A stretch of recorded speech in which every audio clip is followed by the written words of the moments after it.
Nós vamos falar hoje sobre avivamento, né? Eu acho que é um assunto que vocês não ouviram aqui ainda, né?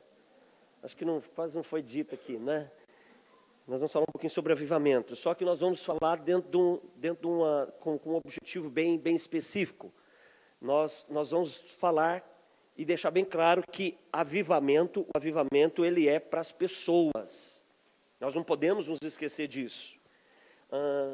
Meu nome é verdade, né, gente? A gente chega, não apresenta. É que eu não gosto muito desses negócios, mas é bom para saber chamar as pessoas, né? Eu vou escrever, porque não tem erro de vocês me chamar depois do nome errado, trocado, entendeu? Atrapalhado, e gerar um trauma em mim, tá certo? Então, pronto, tá ali. Imagina, com o nome desse, já imagina o quanto que eu sofri na minha infância, né? Chamavam de Oswaldo, Clodovaldo, Clorisvaldo. Agora, ruim é quando chamavam de Clodovil, aí lascava de vez. Aí era ruim, mas eu estou curado, né? Eu estou curado.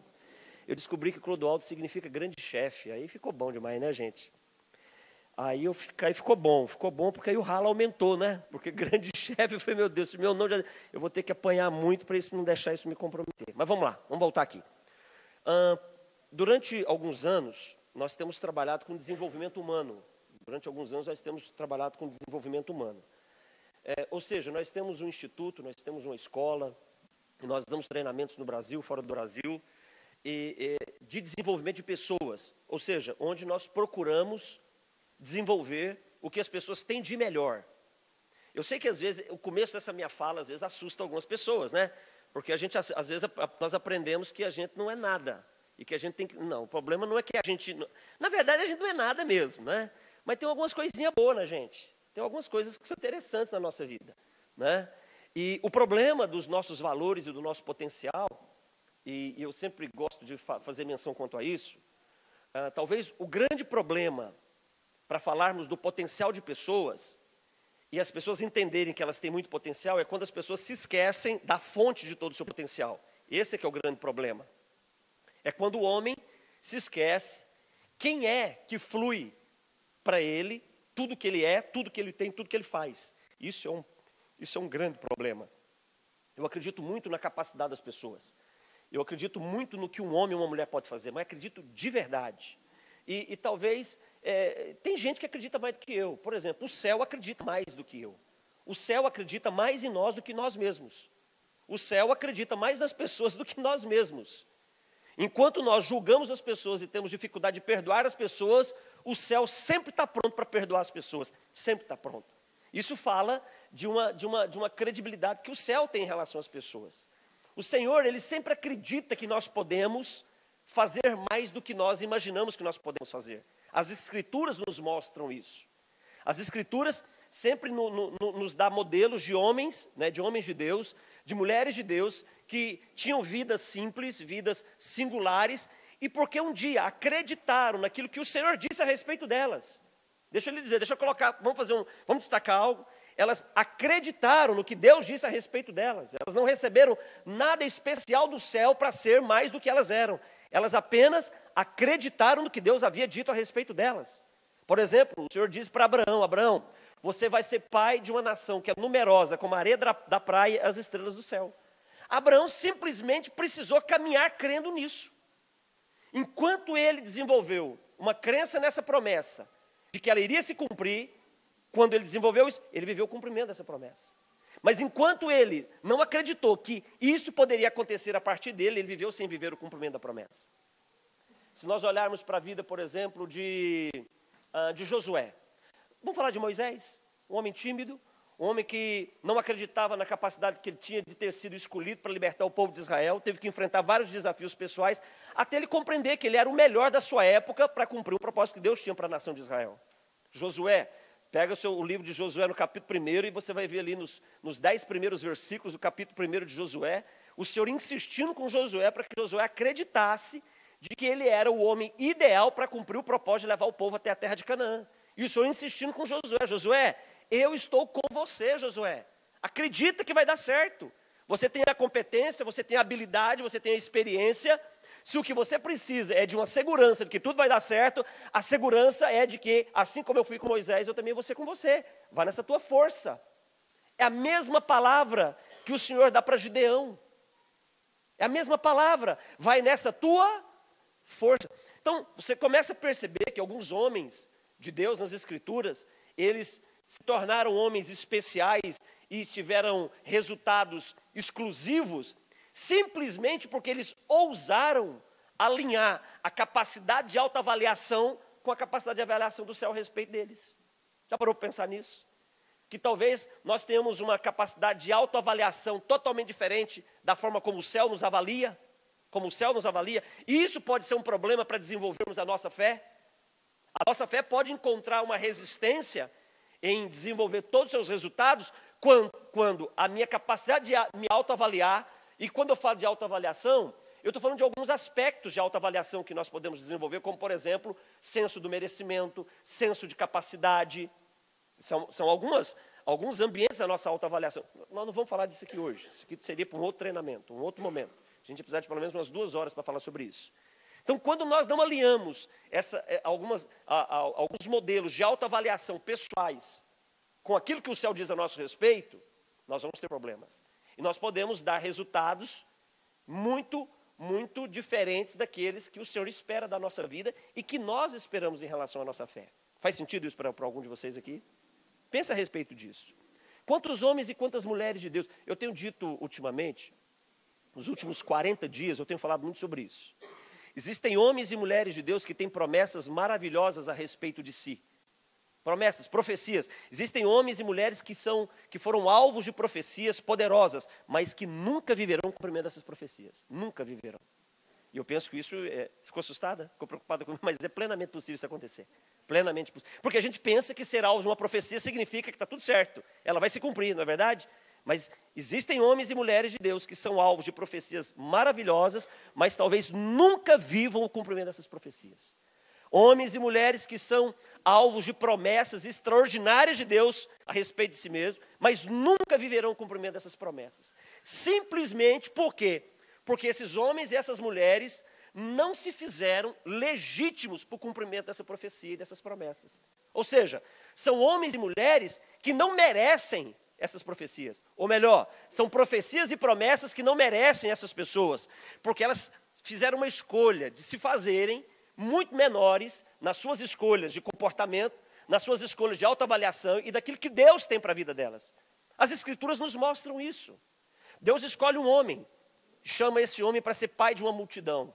E Deus coloca uma profecia sobre a vida desse homem. E qual foi essa profecia? De que ele seria o abençoador de muitas famílias. Abraão, em ti, todas as famílias da terra serão benditas. Foi essa a profecia. A promessa, aí estamos falando de um período mais curto, é de que ele seria pai de uma multidão, mas através do seu próprio filho, ok? Isso se cumpre na vida de Abraão. Abraão, então, tem o seu primeiro filho, que é Isaque. Tem o seu único filho, Isaque. Vamos deixar Ismael de lado aqui um pouquinho. Ele tem o seu filho Isaque. Isaque, quando Isaque, então, atinge a sua maioridade, Isaque, o que acontece com Isaque? Isaque herda toda a profecia que Abraão havia recebido, ok? Tranquilo? Estamos alinhados? Todas as promessas e as profecias que haviam sido dadas a Abraão foram transferidas para quem? Para Isaque.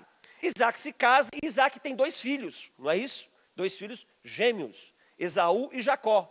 Mas mesmo sendo filhos gêmeos, teve alguém que nasceu primeiro. Não teve alguém que nasceu primeiro? Quem nasceu primeiro? Esaú nasceu primeiro. Por Esaú ter nascido primeiro, ele era o primogênito, sim ou não? Quem herda a profecia e a promessa? É o primogênito. Quem era o alvo da profecia de ser abençoador de todas as nações, de todas as famílias da terra? Esaú. Quem era o alvo da promessa? Esaú. Só que num dado momento da história de Esaú, Esaú tem fome. Você já teve fome? E quando você teve fome, você trocou algumas coisas importantes da sua vida porque você teve fome. E eu não estou falando de fome de comida, eu não estou falando fome de se alimentar, eu estou falando fome de satisfazer um desejo, de satisfazer uma vontade natural, fome de se entregar por um prazer, fome de se dar para algo que seduz o teu coração, que te distancia de uma vontade de Deus. É fome, eu estou dizendo de você atender uma necessidade natural da sua vida. Fome. Você já teve fome? E você já percebeu que em alguns momentos que você tem fome, que eu tenho fome, que nós temos fome, a primeira iniciativa nossa é negociarmos valores eternos por aquilo que pode atender às nossas necessidades naturais. Já parou para pensar nisso? Ok, então segura esse pensamento. Esaú teve fome. E quando ele chega com fome, Jacó está preparando um guisado de lentilha. Ele está preparando um prato de lentilha. E Esaú, com fome, diz: eu quero a sua comida. E Jacó diz: ok, eu te dou a minha comida, mas minha comida tem um preço. Tudo que é natural, que satisfaz a nossa fome natural, tem um custo, tem um preço. E o preço daquilo que satisfaz as nossas necessidades naturais sempre vai ser um preço de um valor espiritual. Nunca se esqueça disso. Tudo que vem para atender necessidades naturais tem um custo no reino do Espírito. E Jacó diz: ok, eu lhe dou o prato de comida que você quer e você me dá o direito da sua primogenitura. E o que Esaú diz? Negócio fechado. E eles fecham o negócio. E por causa de um prato de lentilhas, Esaú perde a legitimidade de ser o cumprimento de uma profecia, perde a legitimidade de ser alcançado por promessas extraordinárias. E quem herda essas promessas agora? Quem entra na rota do cumprimento dessas promessas? Jacó. Só que Jacó não entra na mesma hora, ele recebe o direito, mas a legitimidade, ele demorou alguns anos para ter. Jacó tinha mais ou menos quase 70 anos de idade, quando acontece aquele evento de Gênesis 32, quando ele luta com o anjo do Senhor no Val de Jaboque. Lembra desse episódio? E ali a vida dele é transformada. Ou seja, para que eu tenha direito a ser cumprimento de uma profecia e viver uma promessa, eu preciso ter um comportamento que me faça legítimo para essa promessa. Povo de Israel, quase 3 milhões de pessoas. Quando o Senhor, lá em Êxodo capítulo 3, se apresenta para Moisés e diz: Moisés, eu ouvi o clamor do meu povo e resolvi libertá-lo. Esse clamor que Deus resolveu atender era para quantas pessoas? Para quantas? Vocês estão aqui ainda, gente? Ai, que bom, pensei que vocês iam embora com silêncio. Vocês estão processando? Ok, vamos lá. Para quantas pessoas era o atendimento desse clamor? Para todos os hebreus que estavam no Egito. Ok? Para todos. Todos. Deus então deu uma promessa para Israel. Qual era a promessa? Vocês vão habitar numa terra que mana leite e que mana mel. Essa promessa foi para quantas pessoas? Para todos. Mas quantos entraram? Quantos viveram o cumprimento dessa profecia, dessa promessa? Apenas 2 homens. Estão compreendendo? Eu sei que os calvinistas ficam malucos comigo quando ouvem isso, né? Mas o que eu posso fazer, né, gente? Eu não posso fazer nada, é o que a gente percebe nas Escrituras, né? Então, o cumprimento de uma profecia e o cumprimento de uma promessa depende se eu tomo a decisão de me colocar na rota do cumprimento dessa profecia, dessa promessa. É assim que funciona. Quando nós falamos em avivamento, nós estamos falando de algo que vai ser para as pessoas, para homens e mulheres que estiverem dentro da rota do cumprimento disso que vai acontecer. Deixa eu lhe dizer uma coisa, esse avivamento, ele vai acontecer. A discussão, irmãos, a discussão não é se ele vai acontecer, não devemos discutir isso. A discussão é se eu vou fazer parte do cumprimento dessa profecia, é essa que tem que ser a discussão, porque ele vai acontecer. Quem determina esse avivamento é o céu, não somos nós, não é a igreja que decide. Estranho isso, não é? Parece estranho, não é? Mas vai lá, fica tranquilo, no finalzinho você vai gostar de mim, eu tenho certeza, eu vou me esforçar para isso, né? Não é a igreja que decide se vai acontecer, é o céu que decide. O Pentecoste, quem decidiu, não foi a igreja reunida no cenáculo. O Pentecoste, quem decidiu foi o nosso Senhor. Ele disse: não saiam de Jerusalém, porque vai acontecer algo extraordinário. Fiquem onde vocês devem estar. E o Pentecoste veio. Então esse avivamento, ele vai vir. Ele vai vir. Agora, a discussão é se eu vou fazer parte dele. Essa que é a discussão. Quantos é que querem fazer parte desse avivamento? Então, esse deve ser o nosso assunto. Se a minha vida, se a minha igreja, se a minha família, se a minha liderança, se o meu ministério, ele se enquadra, ele se encaixa dentro de uma exigência que o céu tem para que eu viva esse avivamento. Então, o avivamento, esse avivamento, ele é para as pessoas. É para homens, é para mulheres. Por quê? Porque são as pessoas, elas... Eu tenho que esticar o braço aqui, mas fica tranquilo, vai lá. Vamos lá. Deixa eu chegar aqui. Foi, pronto, foi. Porque as pessoas, elas são as respostas para esse avivamento. Elas são as respostas. Mas não é a resposta que vai atrair, é a resposta que vai manifestar. Porque o avivamento precisa de gente. Não faz sentido o avivamento sem as pessoas. Concorda comigo? O avivamento não vai vir sobre os animais. Né? Andar na rua e ver um monte de, aqui, de cachorro avivado, orando em língua, as vaquinhas orando em língua. Não vai, o avivamento são para as pessoas. As pessoas, elas são respostas para esse avivamento, mas não é porque elas são o que dá origem, ou seja, a fonte. Não, as pessoas não são a fonte do avivamento. Elas são aquelas que serão alcançadas pelo avivamento. Então, quando nós falamos em desenvolvimento humano, em desenvolver pessoas, desenvolver potencial das pessoas, eu não falo somente de desenvolver as melhores habilidades das pessoas.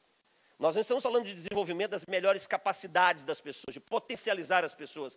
Nós falamos muito disso, das pessoas darem mais resultados do que elas estão dando, das pessoas conseguirem mais resultados do que elas estão conseguindo hoje. Nós treinamos pessoas para isso, nós desenvolvemos pessoas para isso. Mas nós estamos falando agora de algo que transcende as nossas habilidades comuns, que são extraordinárias, que são incríveis. Nós estamos falando de algo que vem do céu. E talvez a dificuldade que nós temos para tratarmos de assuntos que dizem respeito ao desenvolvimento humano é porque nós temos, por exemplo, alguns atalhos que a gente toma, né, alguns atalhos mentais que querem nos impedir disso.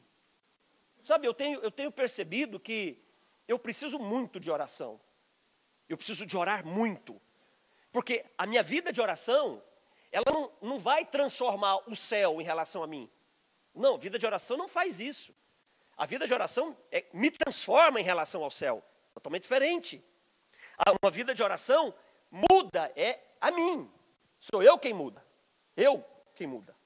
Eu que sou transformado. É os meus comportamentos que mudam. É a minha maneira de pensar que muda. É a minha maneira de agir que muda. E quando a minha maneira de me comportar, a minha forma de me comportar, isso muda, o que acontece? Tudo aquilo que o céu tem falado a meu respeito pela eternidade, eu me torno legítimo em relação a isso. Eu me torno legítimo. Então, eu preciso de muita oração para entender que eu preciso ser exatamente aquilo que o céu diz a meu respeito. Que eu preciso ser aquilo que o céu declara a meu respeito. Mas, para que eu seja aquilo que o céu declara a meu respeito, eu preciso fazer aquilo que o céu espera que eu faça para que eu seja visto como o céu quer que eu seja visto. Já parou para pensar a respeito disso? Não é simplesmente dizer, seja como o céu quer que você seja. Isso é muito bonito, mas pode ser muito subjetivo, sim ou não? Pode ser subjetivo. Como vou ser como o céu quer que eu seja? Simplesmente fazendo o que o céu espera que você faça. Simplesmente agindo como o céu espera que você esteja agindo. Então nós começamos a compreender que o céu tem expectativas muito importantes em relação a nós. Deixa eu lhe dizer uma coisa. Um homem e uma mulher, para vencer, deixa eu lhe dizer, existem algumas áreas da nossa vida que estão comprometidas com o pecado, elas estão comprometidas. E tem uma série de fatores que levaram a esse comprometimento. Não vamos entrar nisso, porque o tempo não vai permitir.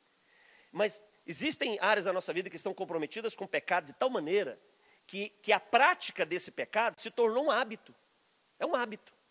As pessoas habitualmente fazem. Existem pessoas que mentem, assim, com muita tranquilidade. Elas mentem, sabe, mas mentem assim quando ela mentiu, sabe, contam vantagem. Tem pessoas que falam mal das outras pessoas. Aqui não, né, gente? Aqui a turma que é uma bênção. Estou falando lá para São Paulo que acontece onde eu sou pastor, né? Né, Bruno? Lá para aquele lado nosso ali que acontece muito isso. Aqui não tem esse problema para esse lado aqui, não. As pessoas falam mal umas das outras, assim, tranquilo, de uma forma espontânea. Por quê? Existem áreas do caráter dessa pessoa, áreas de deformidade desse caráter, que ela desenvolve, que ela patrocina, já virou um hábito. E como interferir nisso? Eu preciso compreender que a ação do Espírito Santo para transformar uma pessoa acontece na vida dessa pessoa por completo. Em tudo que ela representa, em tudo aquilo que essa pessoa significa. Espiritualmente, eu percebo que nós estamos, em alguns momentos da nossa vida, muito bem. Espiritualmente nós estamos bem. Temos uma vida de oração eficaz, ok? Temos lá um planejamento de meditação nas Escrituras, né, legal. Temos um tempo de adoração, oramos em línguas, jejuamos. As nossas práticas espirituais, elas estão em dia. Então, no ambiente da nossa espiritualidade, está tudo ok. E nós buscamos muitos recursos quanto a isso. E as pessoas vêm buscar muitos recursos quanto a isso. E às vezes eu vou falar um pouco sobre isso e eu fico até preocupado, porque parece, às vezes quando eu começo a falar, eu fico preocupado, falo assim, Senhor, parece que eu estou falando para anjo. Eu não posso falar só para anjo, eu tenho que falar para a gente também. Eu não posso falar só para seres espirituais. Eu preciso falar para pessoas que têm alma também, para pessoas que têm um corpo também. Porque o comprometimento do pecado, ele alcançou a nossa existência no seu todo, não foi assim? No seu todo. O pecado comprometeu o nosso corpo, comprometeu a nossa alma e comprometeu o nosso espírito. Então essa tricotomia que nos forma, ela foi toda comprometida pelo pecado. A palavra de Deus, ela tem poder para nos tratar por completo? Claro que tem. Claro que tem. Só ela pode fazer esse tratamento completo. Mas eu preciso trazer o poder dessa palavra e tratar as pessoas, tratar a minha vida, a sua vida, a nossa vida, nos níveis que precisam ser tratados. Eu não posso me relacionar com as pessoas como se elas fossem anjos, é gente. E gente tem necessidade de gente. Nós tem pastores aqui, só para mim, me prevenir aqui. Cadê os pastores? Deixa eu ver, pastores. Eita, então é lá embaixo que depois o negócio vai ficar mais bravo para mim então, né? Então deixa eu já me aquecer aqui então. Vou me aquecer aqui, porque lá que o negócio vai ficar... Mas vamos lá. Nós pastores, nós somos muito bons de Bíblia. E temos que ser bons de Bíblia. Vocês também têm que ser bons de Bíblia, não é só pastor não. Todo mundo tem que ser bom de Bíblia. Tem que ser bom na doutrina, tem que conhecer a doutrina das Escrituras. Tem que ser, nós precisamos de habilidade quanto a isso. Só que tem um detalhe, gente. Nós estamos lidando com gente. E eu preciso saber lidar com gente no nível da humanidade das pessoas. No nível da humanidade delas. Se eu não souber me relacionar com as pessoas no mundo natural delas, desejar me relacionar com as pessoas somente no mundo espiritual delas, talvez eu não tenha êxito. Eu preciso me relacionar com as pessoas na integralidade ou na integridade de tudo que elas são e representam, para que eu possa ter resultados que sejam significativos. Porque, afinal de contas, as pessoas, elas são a nossa missão. E eu preciso conhecer a minha missão no seu todo. Eu preciso conhecer as necessidades das pessoas em todos os níveis do que ela existe. Nós temos uma necessidade espiritual, mas também temos necessidades emocionais, sim ou não? Temos necessidades físicas. E a completude de um propósito tem que nos alcançar nesse todo que nós somos. Nós estamos falando de desenvolvimento de pessoas. Nós estamos falando de desenvolver pessoas emocionalmente, desenvolver pessoas na sua questão, na sua estrutura física, e também desenvolver pessoas espiritualmente. Você conhece pessoas que espiritualmente elas estão muito bem informadas, mas emocionalmente são extremamente frágeis? Conhece alguém assim? Aqui não tem para esses lados, é só lá para São Paulo, né, gente? Espiritualmente elas estão muito bem informadas, muito bem formadas. Nós já caminhamos com a MCM há muitos anos, há 18 anos caminhamos juntos. O que eu mais tenho visto nesses anos são pessoas passando por momentos extraordinários como estes que vocês estão vivendo, saem do intensivo cuspindo fogo e suando labareda, pegando fogo mesmo, mas quando chega lá, a espiritualidade está top, mas existem outros ambientes que a vida dele está totalmente fragilizada. E ele acaba comprometendo alguns valores muito importantes que ele recebeu. Então eu preciso tratar as pessoas na completude do que elas são. Porque se eu não trato as pessoas na completude do que elas são, eu posso comprometer o resultado final. Um texto que nós vamos fazer algumas referências nele aqui na nossa aula hoje, é a primeira carta de Paulo à igreja de Tessalônica, no capítulo 5, versículo 23. Qual é o conselho? Qual é a palavra que Paulo nos dá ali? Conservar íntegro e o que mais? Irrepreensível, o quê? Nosso corpo, a nossa alma e o nosso espírito. Então percebe que há uma necessidade de integridade, tanto do corpo, como da alma, como do espírito. Uns tempos atrás, um pastor, ele veio conversar comigo, e querendo saber por que eu me importo muito em falar de questões emocionais. Eu falei, pastor, porque nós somos seres emocionais. Ele veio me perguntar, por que o senhor usa muitas ferramentas para estimular as pessoas emocionalmente? Porque o ser humano é altamente emocional. E o caminho mais poderoso para o aprendizado de uma pessoa é o caminho emocional. Nós não somos mais racionais do que emocionais. Nós não somos mais emocionais do que racionais. Nós somos tanto quanto emocionais, quanto somos racionais. Você acha coerente tratar alguém, ou você ser tratado de uma forma diferente naquilo que você é equilibrado? Já parou para pensar nisso? É muito comum as pessoas não aceitarem, não, nós não vamos ter um culto emocional hoje. Isso é uma afronta àquilo que Deus fez, porque Ele nos fez completamente emocionais, plenamente emocionais, e nos fez plenamente racionais. Você já parou para pensar qual foi o ambiente que foi gerado o dia que você se converteu? Lembra o dia que você se converteu? O dia que você aceitou Jesus, você se converteu numa sala de aula, alguém dando um estudo sobre salvação, explicando categoricamente, olha, é assim que funciona, assim, assim, e aí você entendeu? Não, eu entendi, e aí você, não, então eu quero, tudo bem, então vamos. Foi assim? Ou foi debaixo do impacto de uma mensagem que mexeu com você por dentro, questionou valores teus, te colocou em crise, mas depois da crise te apontou uma esperança, e isso fez todo sentido para você, e por causa disso, naquele dia você diz, Jesus, eu quero o Senhor como Senhor da minha vida. Que ambiente é esse? É um ambiente emocional, mas também junto com o ambiente da razão. Eu compreendendo o poder da mensagem, mas os meus estímulos de necessidade fluindo e me gerando uma necessidade. Quando nós falamos em desenvolvimento de pessoas... Oi? 1 Tessalonicenses 5:23. 5:23. Então, quando nós falamos em avivamento, nosso foco tem que ser em pessoas. E eu não estou falando das pessoas, eu estou falando de nós, pessoas.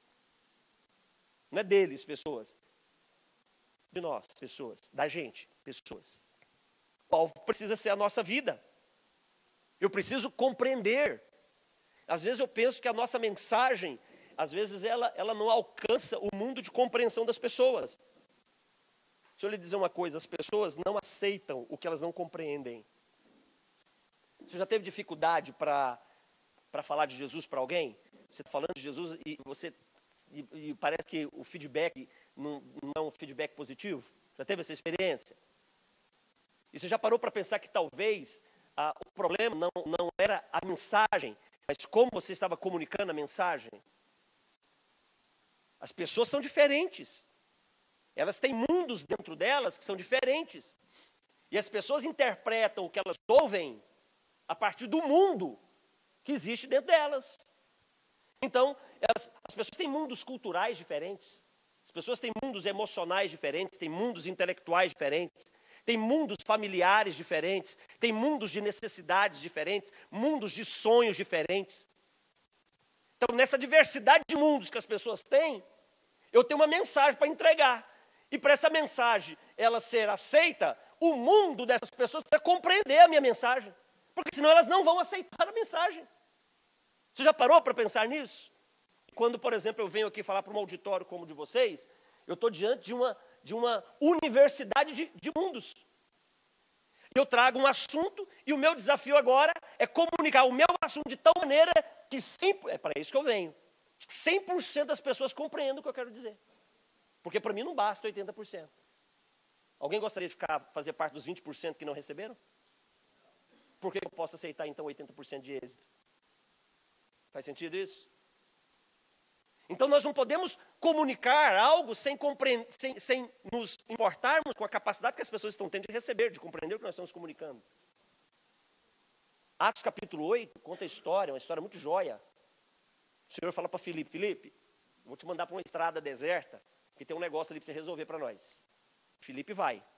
Quando Filipe é colocado naquela estrada deserta, quem está passando? Quem está voltando de Jerusalém? Quem está saindo de Jerusalém? Quem está saindo? Um homem muito importante, um oficial etíope. Só lembra do lado ruim dele, né, gente? Que ele era eunuco, né? Só lembra do lado ruim, né, assim, da vida dele, né? Não, mas ele era um alto oficial da Etiópia. Ele estava voltando. Você já parou para perceber que aquele homem ficou algum tempo em Jerusalém? E tudo que aconteceu em Jerusalém em relação ao nosso Senhor não fez o menor sentido para ele? Você já pensou por esse lado? Eu estou falando de uma história que transformou o mundo, acontecendo numa cidade, e esse etíope ele vem embora. E o que aconteceu naquela cidade, que transformou o mundo, não fez mais sentido para ele. Já parou para pensar nisso? Ele está vindo embora. No que ele está vindo embora, Filipe aparece. E esse etíope, ele tá lendo um livro, não é isso que ele está lendo? Não é um livro que ele está lendo? Que livro que ele estava lendo? Qual capítulo? Todo mundo sabe que é Isaías, né? Mas qual capítulo? 53. Ele está lendo o profeta Isaías, capítulo 53. Aí Filipe se coloca do lado da carruagem daquele etíope, e Filipe pergunta para ele assim, como é que Filipe pergunta, gente? Como? Não foi isso. Não foi. Hã? Não, foi isso não. O que ele perguntou? O que Filipe perguntou para ele? Não foi assim também não. Não é assim também não. Gente, vocês acham que Filipe falou dessa forma graciosa com o etíope? Filipe chegou para ele e disse assim, e aí, você está entendendo o que você está lendo aí? O verbo compreender que Filipe usa no texto é um verbo que, quando ele é expressado, indica dúvida em relação à resposta de quem está sendo inquirido. Filipe não perguntou assim, amado, você compreende o que você está lendo? Não, Filipe estava duvidando da capacidade que ele tinha de compreender o que ele estava lendo. Essas coisas fazem toda a diferença, não fazem? Num texto? Então a fala de Filipe era uma fala de dúvida em relação ao que aquele moço estava lendo. Ele falou assim, e aí, você está lendo esse livro aí? Você entende aqui por acaso? Você sabe o que isso aí significa?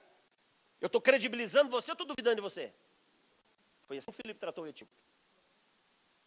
Então o Filipe dá uma lascada no etíope, não dá? Só que o etíope dá outra lascada no Filipe. E Filipe pergunta para ele, como é que eu posso compreender se não tem quem me explica? Sabe por quê? Porque o texto de Isaías 53 não foi escrito para um etíope entender, foi escrito para um judeu entender. Por isso que ele não compreendia. Você percebe que se eu tenho uma mensagem, eu preciso comunicar essa mensagem no mundo da pessoa que está me ouvindo? E ele estava lendo o texto. E Filipe pergunta, você não entende mesmo? Ele diz, claro que eu não entendo, porque eu não compreendo o que está escrito aqui. Tem alguém para me explicar o que está escrito aqui? E aí Filipe entra na carruagem, não é isso? Entra na carruagem e faz o quê com o etíope? Começa a explicar para ele, vai explicando, e vai explicando, e vai explicando. À medida que Filipe vai explicando, e o etíope vai o quê?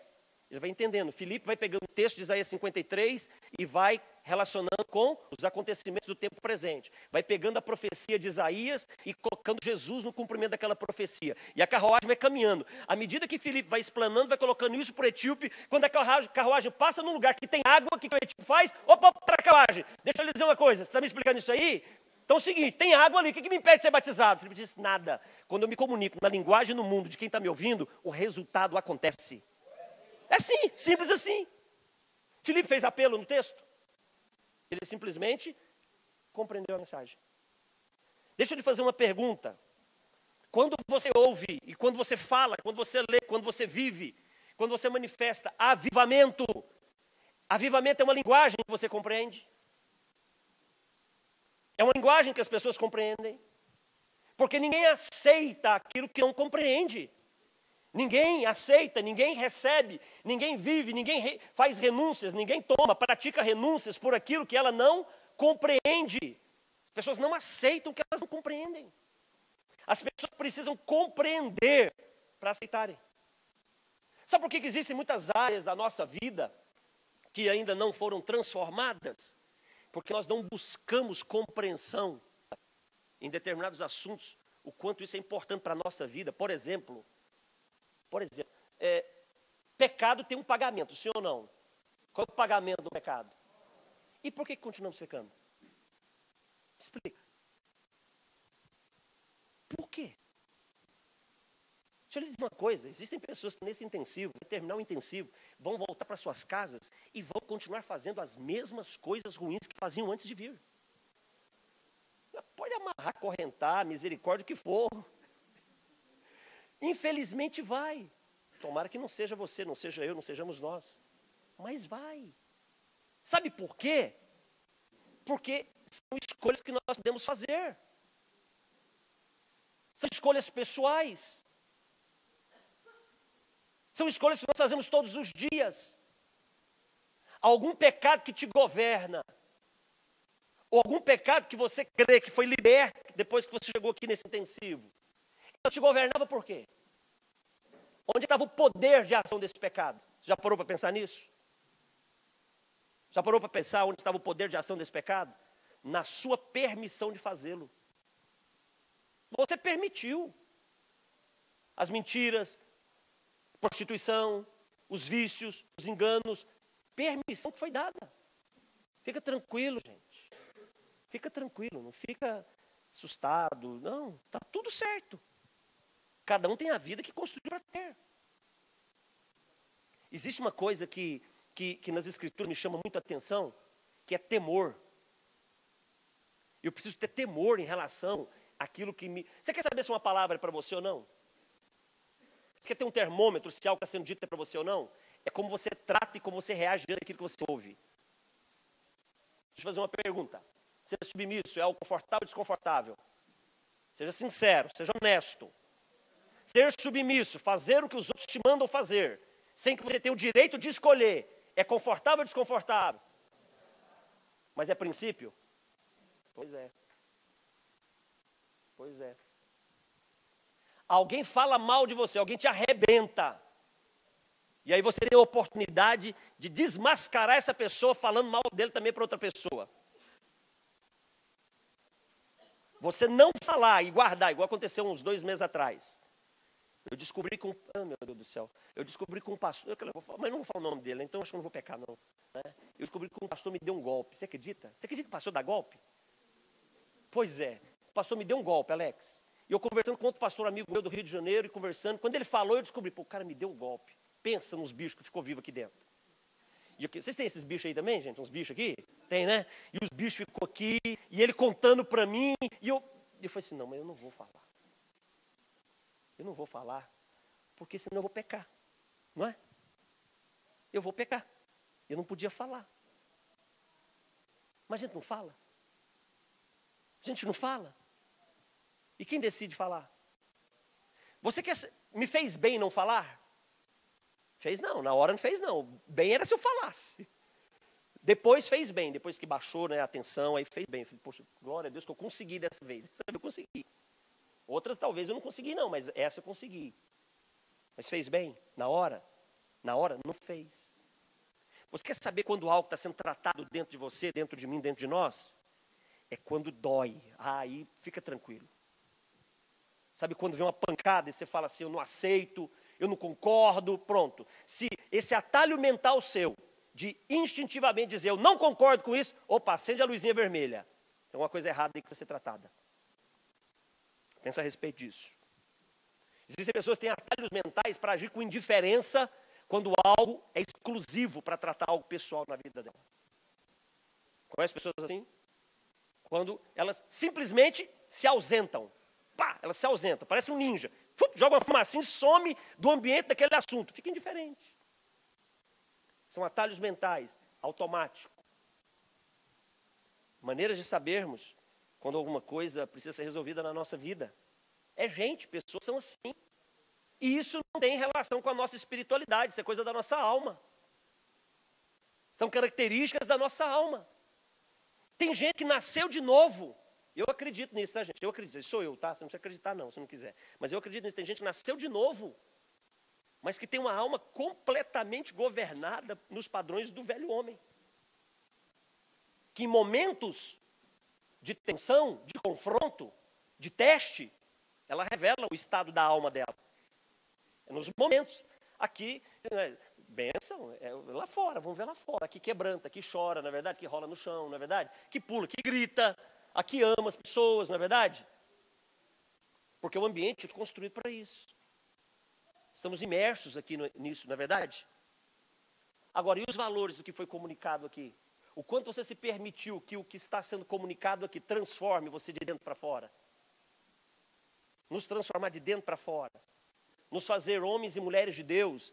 Não é por aquilo que nós estamos falando para as pessoas. Mas sermos transformados como homens e mulheres de Deus por aquilo que as pessoas estão percebendo quem de fato nós somos. Você sabia que mais de 90%... Gente, nos nossos treinamentos nós desenvolvemos uma técnica, tá? Viu, Tony? Depois você corta isso da gravação, aí vocês cortam isso. Se o pastor José ouvir isso, ele pode ficar bravo. Mas nós desenvolvemos uma técnica, sabe qual é a técnica? De ler a mente das pessoas. Saber o que está passando na mente das pessoas. E desenvolvemos uma técnica também de prever de ver o futuro das pessoas. Sabia disso? Quer ver na sua mão aí para você ver uma coisa? Estou brincando, gente. A coisa mais fácil que tem é você ler a mente das pessoas. É mais Mais fácil tem. Observe o que elas estão fazendo. Mais de 90% do que as pessoas fazem, a forma como elas decidem, a forma como elas agem, suas preferências, suas crenças e os seus valores, mais de 90% é determinado pela mente inconsciente, ou seja, ela não pensa para fazer e falar. É cérebro automático. Fácil saber o que está passando na mente das pessoas. Convive com uma pessoa e observa ela 15 minutos. Para mim, 15 minutos é bastante. 15 minutos observando uma pessoa, chama ela a falar, se movimentar, e já sei, alimenta ela. 15 minutos. Não precisa mais que isso. Então fica tranquilo, não é nada místico não, né, gente? É comportamental. Porque as pessoas fazem sem programar.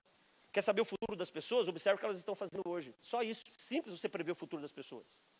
O que vocês estão fazendo aqui me faz acreditar que vocês têm muita chance de dar certo amanhã. Claro, vocês estão num lugar e estão buscando valores. Observe o que as pessoas estão fazendo. Observe como é que o marido trata a sua esposa. Observe como um pai educa os seus filhos. Observe como um pai corrige os seus filhos. Observe como um pai fala com os seus filhos. Observe como um marido conversa com a sua esposa. Observe a atenção que a esposa dá numa palavra do seu marido, como ela se submete ao seu marido. Observe uma pessoa como ela lida com o dinheiro, como é que ela trata com o dinheiro, como é que ela administra o seu dinheiro.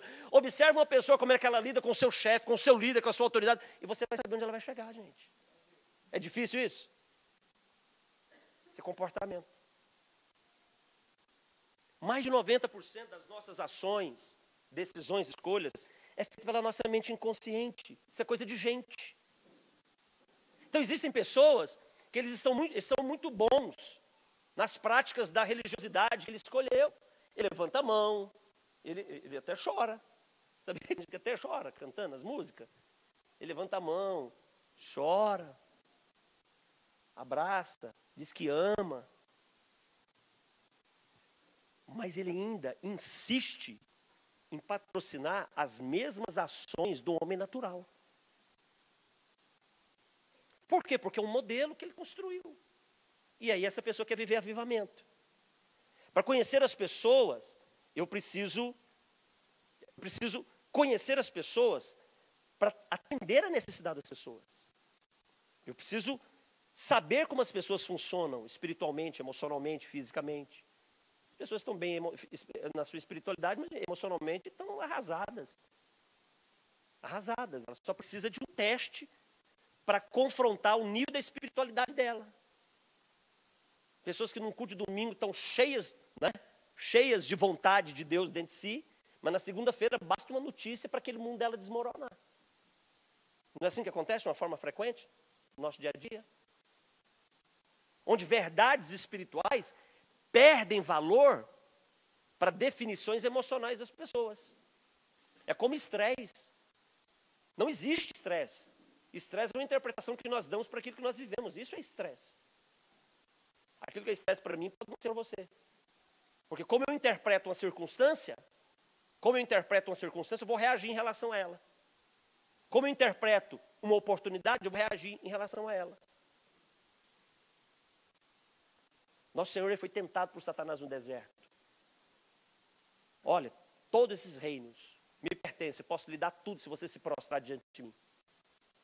Como Jesus interpretava o que Satanás dizia? A partir de um parâmetro. Qual era o parâmetro de interpretação dele? O que as Escrituras diziam. Somente ao Senhor teu Deus darás culto e se prostrarás diante dele. Qual é o nosso padrão de interpretação diante das circunstâncias ao nosso redor? Para termos equilíbrio emocional. 40 dias de jejum, dá fome? Olha, transforma essas pedras em pães. Qual era o padrão para a tomada de decisão? Era a necessidade física da fome ou era as escrituras que ele tinha guardado no coração? As escrituras. Você já parou para perceber que todas as vezes que nós tivemos a oportunidade de vencer uma área de fragilidade nossa, nós não vencemos, por quê? Porque talvez o parâmetro de tomada de decisão nossa não era aquilo que nós declaramos ser o nosso padrão de verdade. Já parou para pensar nisso? Já parou para pensar nisso? Oi? Porque é assim que nós reagimos. Atira-te. Porque está escrito que ele dará ordem aos teus anjos a teu respeito. Qual era o parâmetro de tomada de decisão do nosso Senhor diante disso? As Escrituras. Mas também está escrito, não tentarás o Senhor teu Deus. Diante de todas as adversidades da nossa vida, O que vai definir o nosso equilíbrio emocional para que a minha maturidade espiritual se conecte com o equilíbrio emocional é o que define o meu padrão de decisão. Qual é o meu parâmetro? Qual é o meu modelo de tomada de decisão? Quando você precisa tomar uma decisão, quando você recebe uma notícia ruim, quando alguém te agride, quando alguém fala mal de você, quando alguém te trata mal, quando alguém não te responde como você gostaria, quando alguém te fala de uma forma que você não aceita, onde você vai buscar um modelo para responder? Onde você vai buscar? Precisamos de cura nas nossas emoções também, ou não precisamos? Tanto quanto no nosso espírito, também na nossa alma. Necessidades, nós temos necessidades físicas. Assim como temos necessidades espirituais, temos necessidades emocionais, nós também temos necessidades físicas. Porque dentro dessa tricotomia de que somos espírito e temos uma alma, tudo isso depende do corpo, depende de nós. Semana passada eu estava ministrando um intensivo lá do Nordeste, e a minha rinite atacou muito. Aí eu tomei um monte de remédio antialérgico. Pelo amor de Deus. Pelo amor de Deus. A primeira aula, eu falei, parecia que eu estava flutuando. Não conseguia concatenar os pensamentos. Emocionalmente eu estava legal, espiritualmente estava legal, mas e fisicamente? Péssimo. O apóstolo Paulo diz que eu preciso de integridade nessa estrutura de tudo que nós somos para sermos aprovados. É integridade nesse todo. Preciso cuidar do meu corpo. Preciso cuidar da minha alimentação, preciso cuidar da minha saúde. Eu preciso cuidar eu não posso pensar que eu tenho 20 anos e cuidar do meu corpo como eu quando eu tinha 20 anos. Eu preciso cuidar do meu corpo como hoje, como uma pessoa de 22 anos que eu tenho, né? Tem que ser assim, né? Eu não posso. Na verdade, é que esse cabelo branco eu passo um nego para dar mais pressão, entendeu? Então, eu tenho que cuidar do meu corpo. Existem pessoas que não dão atenção para alguns assuntos sérios da vida dele. Deixa eu dizer uma coisa, sabe qual é o maior erro que talvez uma pessoa pode cometer? Ela investir tempo e dinheiro dela numa oportunidade que pode transformar a vida dela e ela tratar esse momento como se fosse um momento qualquer. Vocês estão pagando para estar aqui, não estão? Vir para cá e não reter, no mínimo, 100% tudo que acontece aqui, deixa eu lhe dizer, me desculpe, me perdoe, mas é uma tremenda idiotice. Sim ou não? Nós não podemos. Não é justo com a nossa própria vida, não é verdade? Investir o nosso tempo, investir o nosso dinheiro num momento que pode mudar algumas áreas da nossa vida de forma sensível e eu não reter, no mínimo, 100% disso. Você já parou para pensar quanta oportunidade talvez você possa ter perdido simplesmente porque você não tratou como deveria esses ambientes da sua vida? Ambientes emocionais da sua vida, ambientes espirituais da sua vida e ambientes físicos da sua vida? Quantas pessoas que chegam numa determinada idade, elas percebem, puxa vida, eu poderia ter feito exercício, eu poderia ter começado a me exercitar mais cedo. Porque existe uma, eu não me lembro agora, não sei se tem alguém que trabalha com isso aqui, mas a partir de uma determinada idade, você perde uma quantidade de massa muscular do seu corpo a cada ano. Tem alguém que trabalha? Oi? A partir de 30. Quanto que perde a cada ano? Hã? Não, quantos por cento de massa muscular? Né? Oi? Isso. Então, poxa vida, eu estou com 47 anos hoje. Já perdi 17%. Tem como recuperar. Né? Vou subir as escadas ali, o que acontece? Pesou. Aí eu penso, tudo bem, semana que vem eu vou para a academia, esquece. Esses 17%, tá certo, professor? Nunca mais volta. Mas quando é que a gente vai pensar nisso? Quando perdeu o tempo da oportunidade. Quando se perde o tempo da oportunidade, nós passamos a avaliar que poderíamos ter feito diferente. Deixa eu lhe fazer uma pergunta. Se você tiver a chance de evitar, você evitaria? E por que não fazemos isso? Por que não fazemos isso? Existem pessoas que perdem as suas famílias por conta de uma hora no motel, tendo um prazer que ele sabe que não vale a pena a estabilidade da sua família, a idoneidade da sua família, nem o histórico de pai com seus filhos. Mas por que fazem? Porque nunca se planeja, nunca se pensa a respeito. Tudo que você planta, você vai colher. Fica tranquilo. Não tem nada errado com a nossa vida. Nós temos a vida que patrocinamos ter todos os dias. A vida que eu tenho hoje é a vida que eu mereço ter. Não, pastor, não é a vida que eu quero. Não, estou perguntando se é a vida que eu quero, que você quer. É a vida que merecemos por aquilo que fazemos. Você já percebeu nas Escrituras que Deus é retributivo? Ele é retributivo. Se fizerdes, se cumprirdes, se obedecerdes. Ou seja, o meu comportamento gera uma resposta e um resultado. A nossa vida é assim. Clamamos por um avivamento, desejamos um avivamento, mas não temos um comportamento de cuidado na nossa vida, em relação à nossa vida, em todos os ambientes que ela representa, a nossa espiritualidade, a nossa vida emocional e a nossa vida física, que nos dão esse direito. Que nos dá o direito de vivermos e de sermos uma geração que, se não vivermos o avivamento, pelo menos construímos a história desse avivamento. A gente às vezes não pensa nessa possibilidade. A questão do avivamento não é discutir algo que tem que ser feito agora para agora. A questão de avivamento é discutir algo que tem que ser feito agora, talvez para daqui a 5 anos, talvez para daqui a 10 anos, talvez para daqui a 20 anos, talvez para gerações futuras. Essa é a discussão. Mas o importante é que eu fiz parte dessa história, e por fazer parte dessa história, eu também recebo herança. Existem muitas pessoas que não vão receber herança, porque não fizeram parte da história, não construíram o caminho. Não fez parte de um modelo que dava que daria essa resposta. O pastor José tem uma frase, eu vou deixá-la ali, eu passei alguns slides que eu não passei, e vamos deixar essa frase ali. Vamos crer, gente, vamos crer que o negócio chega ali, vai lá. A alma já chegou, agora o espírito já melhorou, vamos lá. É urgente. O que é urgente, gente? Avivamento é urgente. Vamos deixar a frase do pastor José aqui.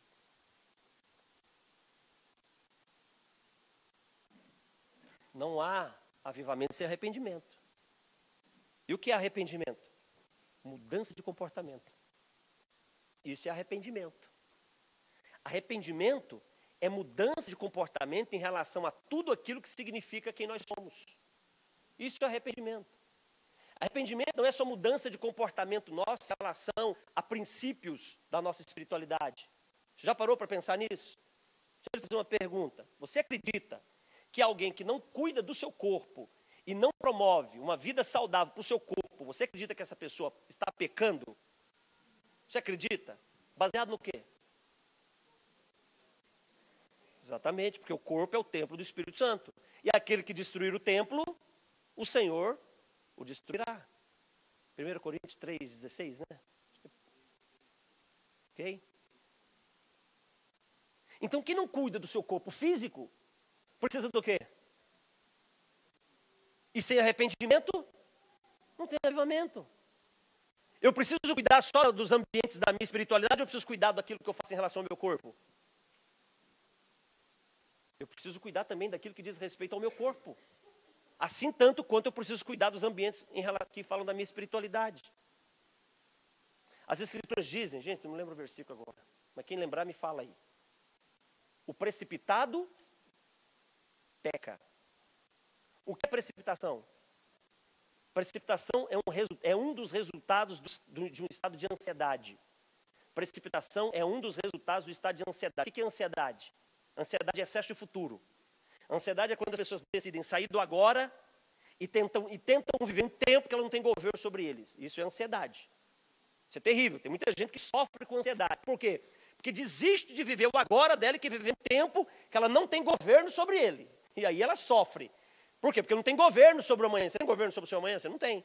Você não sabe o que vai te acontecer amanhã. Você pode ter previsão, você pode imaginar, você pode pegar esses mundos que tem dentro de você, né? E por causa das experiências que esses mundos interiores que você já viveu tem aqui dentro, imaginar o que vai te acontecer. Mas isso não é uma certeza. E por causa dessa previsão de futuro, que você nunca pode tocar nela, você desenvolve estados de ansiedade. E quem é ansioso, precipita. Faz o que não deve, se adianta, não pensa. Não pensa. Oi? Meu Deus. É que nós somos bons, né? Por isso que a gente quer uma força para ele. Queremos apressar o processo. Precipitação é uma fragilidade emocional. O precipitado peca. Deixa eu lhe perguntar, quem é precipitado? Precisa de arrependimento? Eu preciso de cura, eu preciso de cuidado em relação à minha vida emocional.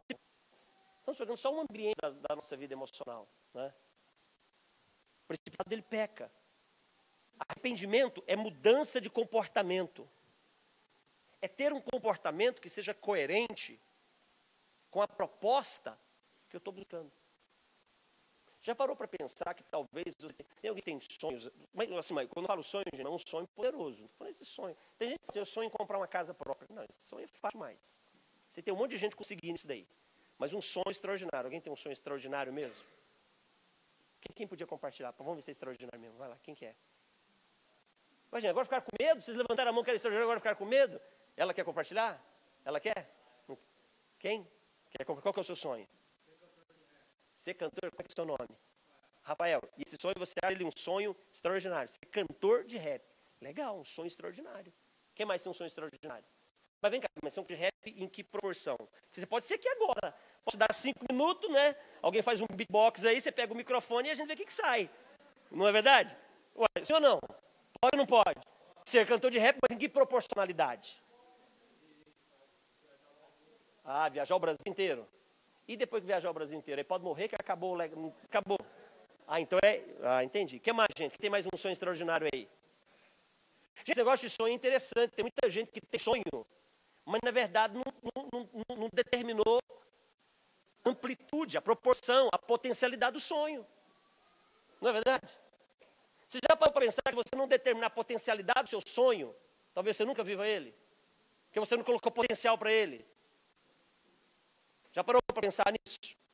O Senhor, quando ele chega para Abraão, ele diz, Abraão, você vai ser pai de uma nação, ok? Ok.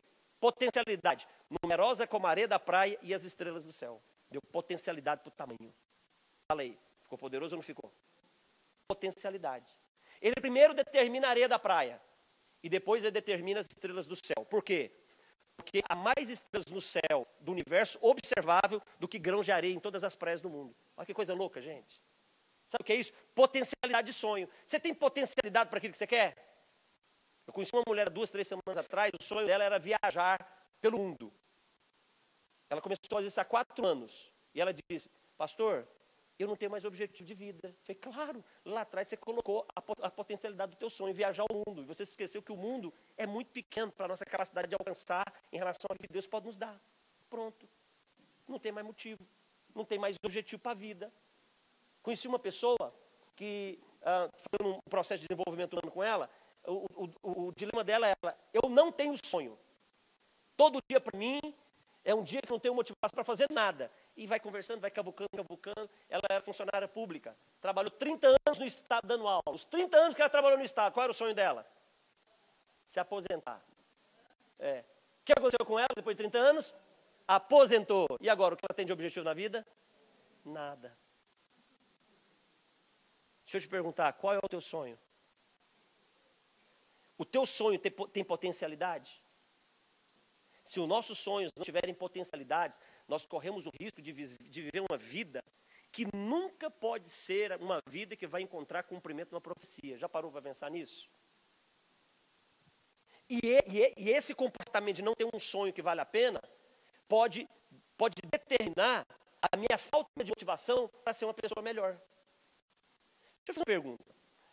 Você já parou para pensar quais foram os agentes motivadores para Abraão ser um homem melhor a cada dia? Porque pensa num camarada que dava mancada, era Abraão, sim ou não? Pensa num cara que dava a mulher dele facinho para os outros, era ele. Era ou não era? Apertou um pouquinho, opa, toma minha mulher aqui, ó, bonitona, fica com ela aqui, mas deixa eu vivo. Era assim. Um homem que tinha muita dificuldade em permanecer firme diante de um propósito. Você já parou para pensar que para alcançar um objetivo que seja significativo na nossa história de vida, na nossa história de vida pessoal, na nossa história de vida familiar, vida profissional, vida espiritual, talvez seja necessário que eu esteja dando potencialidade naquilo que eu espero alcançar? Deixa eu fazer uma pergunta. Quando fala em avivamento, né, nós todos queremos avivamento, né? O que significa avivamento para você?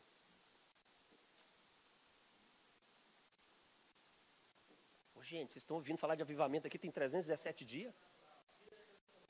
Algo sobrenatural. Quando você me diz que avivamento é algo sobrenatural, você está querendo me falar o quê? Tranquilo, o problema não é você, não. O problema é eu, que não consigo compreender isso. O que é essa algo sobrenatural?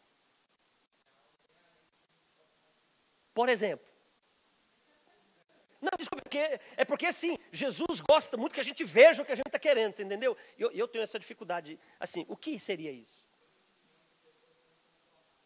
Milhões e milhões de pessoas sendo transformadas. Mas transformado como assim?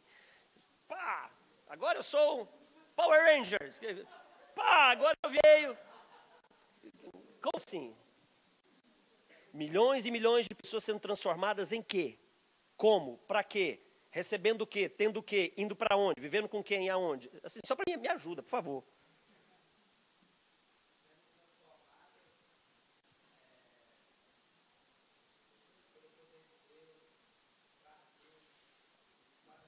Sim, aí pegando tudo que você falou, que é bonito, você dá até uma frase no Facebook. Assim, pegando tudo isso aí que você falou e trazendo de uma forma concreta e real para a vida, para a minha vida, por exemplo, para mim, o que aconteceria comigo? O que estaria acontecendo comigo que as pessoas estariam vendo? Não, em mim, não é através, eu que quero esse negócio aí. É, para mim. Mas o que, meu irmão, pelo amor de Deus, o que? Deixa eu te dizer, vamos lá. Você entendeu? Você entendeu? Você entendeu? Vocês estão entendendo? Vocês estão entendendo? As pessoas vão aceitar aquilo que elas compreendem. Eu preciso. Como é que é o seu nome? Iago, mas é isso aí mesmo. É isso aí mesmo. Só que a gente precisa enxergar o final dessa história. A gente precisa enxergar o final dessa história. Se você pegar o livro, a carta que Paulo escreve a Timóteo, a segunda carta, no capítulo 4, Paulo vai dizer o que para Timóteo? Finalzinho lá. Timóteo, eu combati o bom combate, eu completei a carreira e eu guardei a fé. Bonito, não é? Pá, Facebook, by Paulo, não é?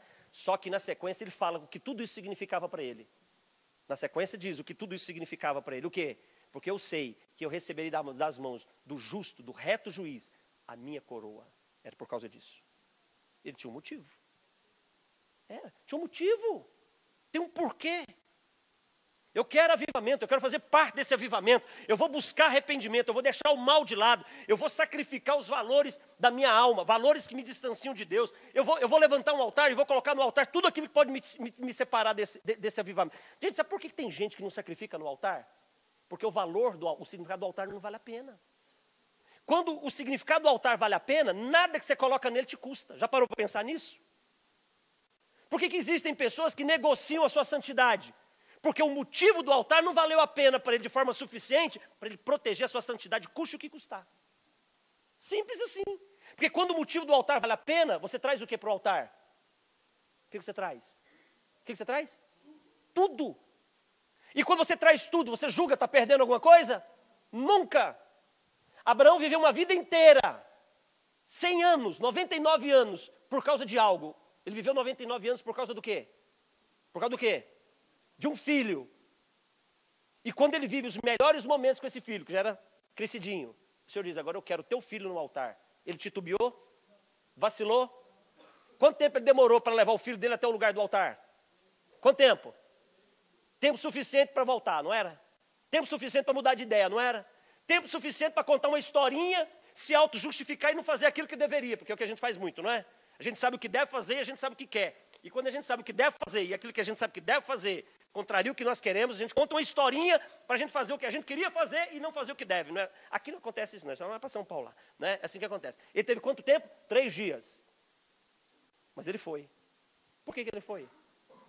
Porque o motivo do altar valia a pena o sacrifício. Deixa eu lhe dizer uma coisa. Qual é o motivo que pode fazer você, que pode fazer a mim, buscar esse avivamento incessantemente? Qual é o motivo? Eu preciso pensar a respeito disso. Eu preciso pensar a respeito disso. Às vezes nós podemos cometer um erro muito sério quando desejamos avivamento, sabe como? Pensando que o motivo do avivamento é fazermos alguma coisa. Ou termos alguma coisa. Ou talvez, Iago, o valor do avivamento seja nós sermos, de fato, algo que faça sentido em relação a esse avivamento. Já parou para pensar nisso? Ser alguém que faz sentido com essa história. Ser alguém que tem uma vida que faz sentido com essa história, que se conecta com essa história. Ser um homem, ser uma mulher, que o tempo passa e a história de vida dele se conecta com essa proposta. Já parou para pensar nisso? Por que o tema sem arrependimento não há avivamento, é tão sério. Porque arrependimento não é algo que eu faço para os outros e não é algo que eu construo para que as pessoas vejam. É algo de mim para mim mesmo. É algo que constrói valor em mim e para mim mesmo. O Senhor, Ele não aprova resultado, Ele valida comportamento, Ele justifica comportamento. A alma que pecar, essa morrerá. Mas, se eu confessar o meu pecado, Ele é fiel e justo para perdoar todo o meu pecado e me justificar de toda injustiça. Comportamento. Quando nós falamos em avivamento, nós estamos falando de um modelo que nós escolhemos para a nossa vida, que constrói um caminho. Deixa eu te fazer uma pergunta. Quando essa palavra avivamento, você olha para ela, qual é o modelo que você vê, que você enxerga de fato na sua vida, que você precisa se aproximar dele, que você precisa se construir na forma dele, para que você viva essa proposta? Qual seria esse modelo? Quem seria a pessoa? Qual é a vida?